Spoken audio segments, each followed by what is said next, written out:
The petition that shocked the football world. What if the biggest story of the 2026 World Cup isn't who wins, but whether it even happens as planned? Right now, something unprecedented is unfolding in Europe. More than 150,000 Dutch citizens have signed a petition calling on their national team to boycott the 2026 World Cup in the United States. Not because they hate football, not because they don't believe in competition, but because they believe playing in the tournament could mean becoming part of a political show they want no part of. Let that sink in. For nearly a century, the World Cup has survived wars, protests, political drama, and corruption scandals. But this time feels different. This time the pressure isn't coming from stadium construction or refereeing decisions. It's coming from geopolitics. The 2026 World Cup was supposed to be a celebration. It's the first tournament with 48 teams.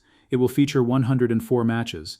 The United States will host 78 of them, while Canada and Mexico host 13 each.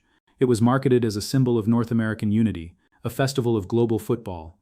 Instead, it's turning into one of the most controversial sporting events since the 1980 Moscow Olympics. And it all begins with one name: Donald Trump. Supporters of the boycott argue that participating in the tournament could indirectly legitimize policies and actions that many European citizens strongly oppose. They point to tightening immigration rules, expanded travel bans, and reports of visa restrictions affecting certain nations. At the 2025 Club World Cup, an incident made headlines. An asylum seeker and his 2 children were reportedly detained after flying a drone near MetLife Stadium while taking family photos. Around the same time, Iran's delegation for the World Cup draw faced visa issues, with only a portion of its members receiving approval. For critics, these events aren't isolated. They see them as warning signs. They ask simple but powerful questions. Will players from so-called sensitive countries be allowed entry without issue? Will fans from Africa, Asia, and the Middle East feel safe traveling to the US? Could immigration enforcement overshadow the tournament itself? These concerns have fueled the growing movement in Europe.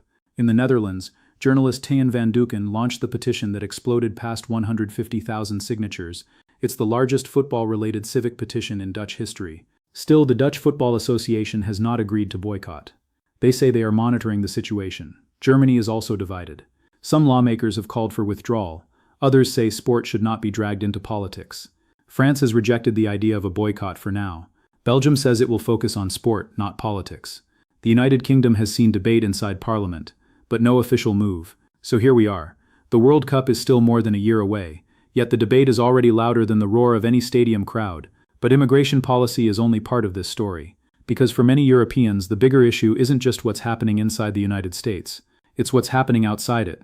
In recent months, Donald Trump has made bold geopolitical moves that have unsettled allies. He has threatened trade tariffs on multiple European countries. He has made controversial statements about Greenland, an autonomous territory of Denmark and a NATO ally. He has warned of possible military actions against neighboring nations. And then came the most explosive moment of all, the military operation in Venezuela. Operation Absolute Resolve reportedly deployed over 150 aircraft and resulted in the capture of President Nicolás Maduro. The event shocked global leaders. Critics called it unprecedented. Supporters called it decisive leadership. But in Europe, it intensified fears. Because when political tension rises to that level, a global tournament hosted by that same political leader becomes something more than just sport. It becomes symbolism, and symbolism matters. Supporters of the boycott say this isn't about punishing athletes. It's about drawing a line. They argue that when global sport is used as a political stage, silence becomes participation. But history complicates that argument. In 1980, the United States led a boycott of the Moscow Olympics. The Soviet Union did not withdraw from Afghanistan. The athletes were the ones who paid the price. In 1978, during Argentina's military dictatorship, some argued for a boycott of the World Cup. The tournament went on. The regime remained. So here's the dilemma. Does a boycott change policy or just harm players? That question hangs over every football federation in Europe right now, because if they pull out, it would send a historic message. But if they stay, critics say they risk appearing complicit. And this is only the beginning. Because what truly ignited outrage wasn't immigration policy or even military action. It was what happened on a podium in July 2025, and that moment changed everything. We'll break down how the World Cup trophy, the White House, and FIFA's leadership became part of a political storm no one expected. Stay with me. When football meets the Oval Office, the moment that truly shocked the football world didn't happen in a war zone. It happened on a stage, with cameras flashing, with players celebrating. On July 13, 2025, at the Club World Cup trophy ceremony, something unusual unfolded. Reports say Donald Trump had kept the original trophy in the Oval Office since March. When Chelsea won the tournament, they were handed a replica. And then in a moment that spread across social media, Trump reportedly remained on the podium during the celebration, even as FIFA President Gianni Infantino appeared to signal for him to step aside. Cameras captured players looking confused. Later, Trump reportedly took a medal and placed it in his pocket. To some, this was harmless showmanship. To others, it was a turning point, because it reinforced a growing belief that the 2026 World Cup was becoming closely linked to Trump's political image. In March 2025, a White House task force for the FIFA World Cup 2026 was established. Trump chaired it. J.D. Vance served as vice chair. Andrew Giuliani became executive director. FIFA President Gianni Infantino became a frequent White House visitor. In July 2025, FIFA even opened an office inside Trump Tower. Then came the December 2025 World Cup draw. Infantino presented Trump with a brand new award, the FIFA Peace Prize, titled Football Unites the World. Trump was its first recipient. The award was controversial. Some FIFA Council members reportedly said they were unaware of it before the press release. Human rights group Fair Square filed a complaint. Infantino defended the decision, saying Trump objectively deserves it. And then came the final announcement. Trump himself would present the World Cup trophy to the champions on July 19, 2026. For critics, that confirmed their fears. They argue that when the host nation's leader becomes this visible in tournament ceremonies, the line between sport and political branding blurs. Defenders respond differently. They say host leaders often participate in major events. Russia's Vladimir Putin was present in 2018. Qatar's Emir played a central role in 2022. Political leaders attending tournaments is not new, but opponents say this situation feels different because of the broader geopolitical context. It's not just ceremony, it's the combination of military action, immigration policy, trade threats, and the personal branding around the tournament. That's what has created tension. Canada and Mexico, the co-hosts, now face a delicate situation. Canada's Prime Minister Mark Carney has dealt with strong rhetoric from Washington. Mexico has expressed concern over military warnings. Yet neither country has signaled withdrawal. Why? Because the stakes are enormous. World Cup 2026 is projected to generate $10 billion in revenue. It could create over 290,000 jobs in the United States alone. Broadcasters, sponsors, apparel brands, and national federations have massive financial investments tied to the tournament. Walking away isn't just symbolic, it's costly. That's why many major federations are hesitant. But public opinion may be shifting. A German survey found that 47% of respondents would support a boycott if Trump moved to annex Greenland. That number suggests emotions are rising. Still, history offers caution. German football legend Paul Breitner once said before the 1978 World Cup in Argentina, "Athletes should never be used as puppets in political games." That statement feels relevant again, because at the heart of this debate are players, young athletes who have trained their entire lives for one dream, to compete on football's biggest stage. Should they lose that opportunity over political decisions they didn't make? Or does participating make them unwilling symbols? This is the core conflict, and it's why the conversation is only getting louder. We'll explore why some argue this is no different from Russia 2018 or Qatar 2022, and why others insist 2026 crosses a new line. Why 2026 feels different. Critics of the boycott ask a fair question. If the world accepted Russia 2018 despite Crimea, if the world played in Qatar 2022, despite labor controversies, if FIFA awarded Saudi Arabia 2034, despite human rights concerns, then why is 2026 suddenly unacceptable? Supporters of participation argue that football has always operated in complex political environments.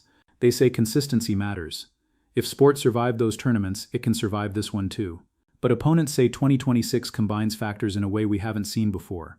They point to three major differences. First, direct geopolitical tension with allied nations. Second, military intervention abroad. Third, visible political ownership of the tournament itself. For them, it's not one policy, it's the pattern. And patterns change perception. Human rights organizations like Human Rights Watch, the ACLU, and the NAACP have warned about the risks of politicizing the tournament.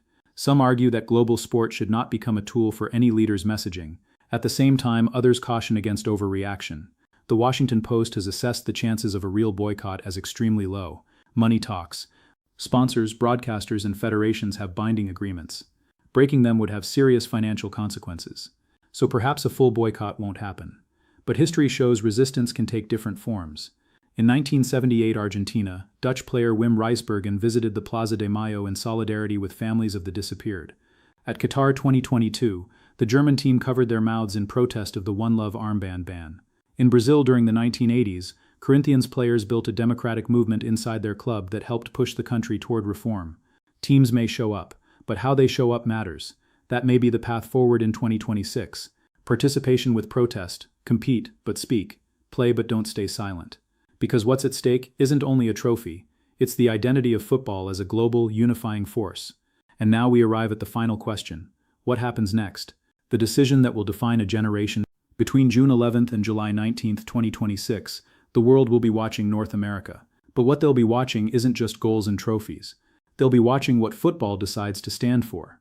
If European teams boycott, it would be one of the most dramatic moments in World Cup history. It would send a message that sport cannot be separated from power. If they participate without protest, critics will say profit won over principle.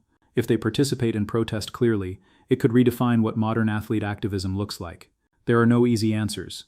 Boycotts rarely change policy, but silence can feel like approval. Athletes shouldn't be political tools, but they are public figures on the world's biggest stage. Football says it unites the world, now it has to prove it. Because this isn't just about Trump, it's about how global institutions respond when politics and sport collide. It's about whether soft power becomes a personal tool. And it's about the message sent to billions of fans. Here's the payoff. History shows that global sport survives controversy, but it evolves because of it. The 2026 World Cup will happen. The real question is what it will represent. A celebration of unity, or a lesson in how power shapes spectacle. The choice won't just belong to politicians or FIFA executives. It will belong to federations, players, and fans. So I want to ask you directly, should European teams boycott the 2026 World Cup? Or should they participate and make their resistance impossible to ignore? Comment below. And if you want more deep dives into where sport meets global power, make sure you subscribe. Because what happens in 2026 won't just decide a champion. It may decide the future direction of football itself.